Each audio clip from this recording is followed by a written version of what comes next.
ជំរាបសួរលោកវិជ្ជបណ្ឌិតកាលពីសប្តាហ៍មុនលោកវិជ្ជបណ្ឌិតបានរៀបរាប់អំពីករណីជំងឺសើស្បែកលើទារកហើយនាពេលនេះនាងខ្ញុំសូមអនុញ្ញាតជម្រាបសួរអំពីជំងឺសើស្បែកលើកុមារធំម្ដងបញ្ហាសើស្បែកនោះករណីដែលជួបច្រើននោះគឺមានជំងឺអីខ្លះទៅចា៎បាទជំងឺសើស្បែកចំពោះក្មេងធំបន្តិចក្មេងធំដែលអាយុ3-4 ឆ្នាំឬក៏4-5 ឆ្នាំហ្នឹងវាអាចកើតមានជំងឺតអហ្នឹងដែលសល់ពីកូនង៉ែតមកហ្នឹងក៏អាចនឹងរាប់ថាមួយដែរហៅថាអេជេម៉ាអាតូពិកហ្នឹងហើយបន្តមកទៀតគឺអាចមានជាជំងឺរមាស់មួយយ៉ាងគឺថារមាស់សើស្បែកហ្នឹងដោយសារការខ្វះអនាម័យដោយសារមុខខំដោយសារមុខខំសម្បត្តិខំដែលគាត់លេងនៅវាលហ្នឹងពេលណាមុខខំហ្នឹងឡើងកទួលក្រហមរមាស់ជួយឲ្យគាត់គាត់កេះទៅគឺខ្មៅមុខខ្មៅហើយខ្មៅជប់ចំណិចគឺថាជារាំងហ្នឹងគឺកុមារហ្នឹងគាត់ស្បែកគាត់ឆាប់ទទួលអារម្មណ៍រមាស់ជាងគេចាស្បែកអត់ទៅរមាស់ទេគេមុខខំមកផ្លែទៅគេរមាស់បាត់តិចទៅគេបបភ្លេចបាត់ទៅវិញទៅបាត់ក្មេងហ្នឹងច្រើនតែអសាជួបជំងឺហ្នឹងមួយច្រើនជាងគេតើមូលហេតុអ្វីបានជាកុមារហ្នឹងមានស្បែកអញ្ចឹងចាក៏ជាកំណើតរបស់គាត់បាទហ្នឹងមានពីកំណើតមកតែម្ដងគេថាតារាងហ្នឹងអ៊ីទីអាសង់ស៊ីប៊ីលីកាចុងស្បែកគាត់ឆាប់ទទួលអារម្មណ៍រមាស់ចឹងតែម្ដងយើងអត់ដឹងទៅយល់ថាម៉េចបានវាមានជាប់អញ្ចឹងមកតែម្ដងចានិយាយចាសូមជើញអត់ទៅទៅធំណាស់បាទគឺជំងឺយើងហៅថាកាទៀលត្រអាក់ហ្នឹងបារាំងគេថាពីកែហ្នឹងបាទចាអានោះក៏ប្រហែលមូលហេតុដែរច្រើនតែចេញលមាស់អាហ្នឹងចេញកទួលខ្លះតូចខ្លះធំខ្លះផ្ទាំងក្រហមធំនៅលើស្បែកចាហ្នឹងក៏អត់ទៅក្មេងធំ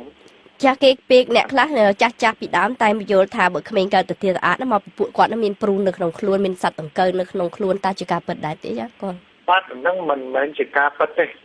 វាត្រូវសន្និដ្ឋានមិនដល់ទាំង 1% ផងពីព្រោះនៅក្នុងជំងឺកាទៀរអាតហ្នឹងបើតាមវិទ្យាសាស្ត្រពេទ្យហ្នឹងគេស្រាវជ្រាវរោគមិនកម្រនឹងឃើញឲ្យឃើញជាមូលហេតុណាមូលហេតុអ្វីបង្កឲ្យកើតចេញជាកាទៀរអាតគេគ្រាន់តែដឹងថាមនុស្សហ្នឹងម្នាក់ហ្នឹងគាត់ប៉ះនឹងសារធាតុអ្វីមួយយ៉ាងទៅធ្វើឲ្យស្បែកយើងមានប្រតិកម្មដែលសាកអ៊ីស្តាមីននៅក្នុងស្បែកចេញជាកទួលរមាស់អញ្ចឹងហើយគេច្រើនតែម៉ៃទៅលើគិតទៅលើចំណីអាហារគេថាព្រូនគេថាបណ្ដាលមកពីថ្លើមនេះគ្រាន់តែជាការសង្ស័យហើយមិនមែនជាការពិតទេភាគច្រើនណាស់យើងកម្រឃើញមានណាព្រោះព្រូនឬក៏ថ្លើម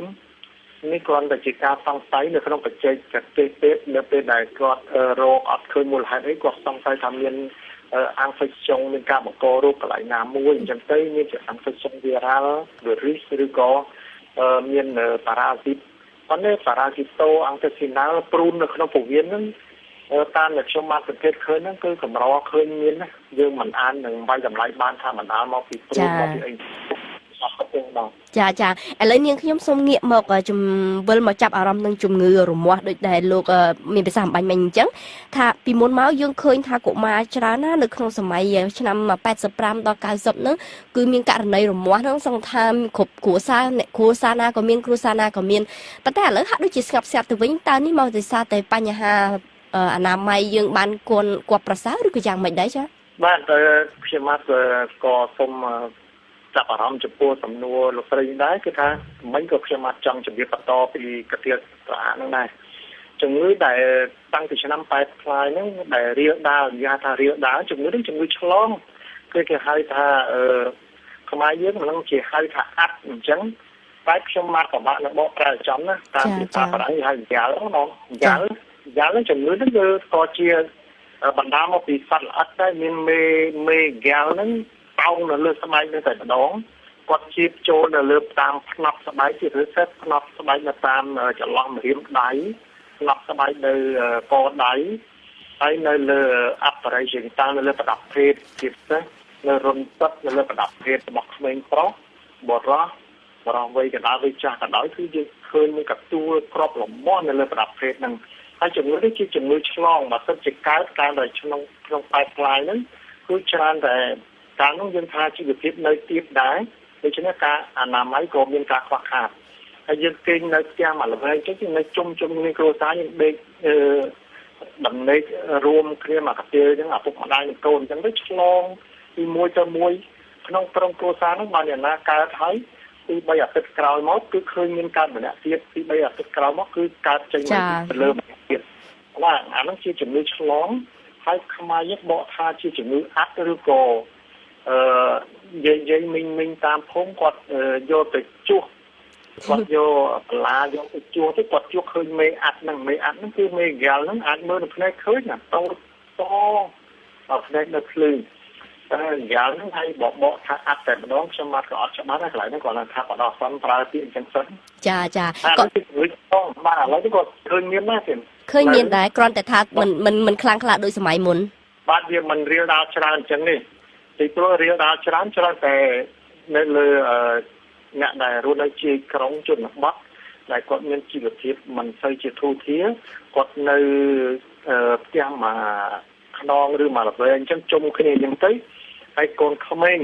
ដែលកាន់នៅលើក្មេងមិញក្មេងអាយុ5 6ឆ្នាំអីហ្នឹងច្រើនតែជាអ្នកនាំចម្លងពីមនុស្សម្នាក់ទៅមនុស្សម្នាក់ចាចំពោះជំងឺទាំងអមលម៉ានដែលខ្ញុំបានជម្រាបជូនមិញដែលយើងពិភាក្សាគ្នាអមាញ់មិញហ្នឹងគឺថាមិនមែនជាជំងឺអីដែលអាសន្នអាចមានគ្រោះថ្នាក់ដល់អាយុជីវិតទេប៉ុន្តែចាំបាច់គ្រប់ជំងឺទាំងអស់ហ្នឹងបើសិនជានៅលើស្បែកក្មេងតូចជាពិសេសទារកដែលនៅក្នុងខែឬក៏ក្មេងតូចហ្នឹងបើសិនជាឃើញមានកសួររមាស់ចេញអ្វីថ្លែងនៅលើស្បែកគឺខ្ញុំបាទតាមយោបល់ខ្ញុំបាទផ្ទាល់គឺថាទាំងអស់នេះគឺចាំបាច់ណាស់យើងត្រូវទៅជួបគ្រូពេទ្យជំនាញខាងជំងឺសើស្បែកដើម្បីយើងពិគ្រោះសូមយោបល់ឲ្យស្គាល់ជំងឺហ្នឹងសិនហើយជំងឺហ្នឹងហើយម្យ៉ាងទៀតដែលសំខាន់បន្ទាន់នោះគឺជំងឺហ្នឹងតើឆ្លងឬមិនឆ្លងចាហើយម្យ៉ាងវិញទៀតហ្នឹងមិនបើតាមយោបល់និងសេចក្តីណែនាំរបស់លោកវិជ្ជបណ្ឌិតគឺថាមិនត្រូវយកផលិតផលឬស្អីយកមកលាបមុននឹងដឹងថាជាជំងឺអីជារលាកអីមូលហេតុអីគឺកុំអាតន់លាបចាំជួបគ្រូពេទ្យសិនឬក៏យ៉ាងម៉េចឬក៏នៅក្នុងពេលរងចាំហ្នឹងយើងអាចលាបនេះលាបអានោះអីសាកល្បងបានចាបាទអានេះជាការពិតណាស់នៅក្នុងបច្ចេកទេសវិទ្យាសាស្ត្រសុខាភិបាលយើងហ្នឹងយើងមិនត្រូវប្រើសាកល្បងអញ្ចឹងយកនេះទៅលាបយកនោះទៅលាបបានន័យថាទៅផ្សំថ្នាំប្រើដោយចិត្តឯងទេបើសិនជាមិនច្បាស់លាស់ខ្ញុំបាទសំណូមពរថាកុំប្រើប្រសើរជាងព្រោះប្រើទៅវាឲ្យផលអាក្រក់ច្រើនណាផលអាក្រក់បន្តមកពីអសត់វិញយើងអត់លើពីថ្នាំហើយថ្នាំហ្នឹងឲ្យអេហ្វេសរងដែរឲ្យផលអាក្រក់ច្រើនណារហូតដល់អ្នកខ្លះប្រើដល់កាន់ដល់មួយថងគ្រប់មុខទិញម្ដងអានេះម្ដងនោះម្ដងប្រើពីថ្ងៃមិនជាដូរទៀតហើយមកជួបខ្ញុំអញ្ចឹងកាន់មួយថងមកអញ្ចឹងដូចខ្ញុំសំណូមពរថាជំងឺអត់នឹងស្រាលទេអត់មានចាំបាច់អីសោះបើសិនជាមិនច្បាស់លាស់មិនត្រូវប្រើកុំប្រើប្រសើរជាងពីព្រោះថ្នាំមកហ្នឹងមានផលអាក្រក់ច្រើនណាស់សូម្បីតែថ្នាំលាបអញ្ចឹងចាឥឡូវនេះខ្ញុំមានចំណុចមួយទៀតដែលគួរតែចាប់អារម្មណ៍ដែរឥឡូវនេះបញ្ហា allergy ខ្ញុំគិតថាមានកើតច្រើនដែរនៅក្នុងប្រទេសកម្ពុជាយើងបាទកន្លែងហ្នឹងក៏ខ្ញុំបាទសូមក៏ចាប់អារម្មណ៍ដែរទាំងអស់គ្នាហ្នឹងទាំងគ្រូពេទ្យទាំងអ្នកមិនមែនពេទ្យហ្នឹងគេប្រើពី allergy នេះវាទៅជាទូទៅទាំងអស់ហើយឥឡូវហ្នឹងអញ្ចឹងការបែងចែកពី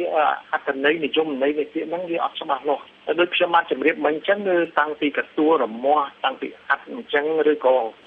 កសៀតអាអញ្ចឹងក៏យើងប្រើថា allergy ដែរចាហើយថ្ងៃនេះបើគេប្រើជាពិសេសតាក់ទងនឹងគ្រឿងសម្អាង cosmetic ម្សៅលេដែលគេលាបទៅចេញកសួររមាស់អីក៏គេថា allergy ដែរក្នុងនេះវាត្រូវដែរតែវាត្រូវមួយចំណែកតូចវាមានរឿងវាច្រើនខ្ញុំចង់បង្ហាញអារម្មណ៍ហ្នឹងឲ្យមកប្រើជាពាក្យថាផលអាក្រក់របស់ថ្នាំវិញហើយពាក្យថា allergy ហ្នឹងគឺថាឲ្យតែមាន allergen substance អីមួយសារធាតុអ្វីមួយទៅចូលទៅក្នុងខ្លួនយើងហើយ immune system immunity របស់យើងហ្នឹងមកកើតចេញជា reaction មកគឺថាអាហ្នឹងគេហៅថា reaction ហ្នឹង reaction allergic ណាដូច្នេះរឿងវាច្រើននៅក្នុងហ្នឹងយើងមិននឹងចូលមួយណាមកនិយាយគឺថា allergy ហ្នឹងហើយបើភាសាខ្មែរយើងខ្ញុំអត់ចង់ណែនាំឲ្យប្រើពាក្យអញ្ចេះវិញបើថាយើងប៉ះអ្វីមួយទៅល្មាស់ស្វាច់ងាវរោលមកអាហ្នឹងខ្មែរថារោលហ្មងហើយដល់កិច្ចផ្សេងៗរបស់ថ្នាំនៅក្នុងដែលគេប្រកបនៅក្នុងលេក្នុងម្សៅឬក៏ថ្នាំលាបដូចខ្ញុំបានជម្រាបអញ្ចឹង យើងប្រើយូរទៅឲ្យផលអាក្រក់ច្រើនឡើងឲ្យអេហ្វេស្រងនេះហ្នឹងច្រើនឡើងដូចចេញជារឿងអីផ្សេងទៀតអាហ្នឹងគឺយើងប្រើពាក្យថាអឡស៊ីវាមិនត្រូវបាទសម្រាប់សូមជួយរបស់ប៉ុណ្ណាចានាងខ្ញុំសូមថ្លែងអំណរគុណលោកសាស្ត្រាចារ្យដែលបានអនុញ្ញាតឲ្យនាងខ្ញុំបានជួបធ្វើសម្ភាសន៍ចំពីបញ្ហាស្បែករបស់ទារកនិងកុមារ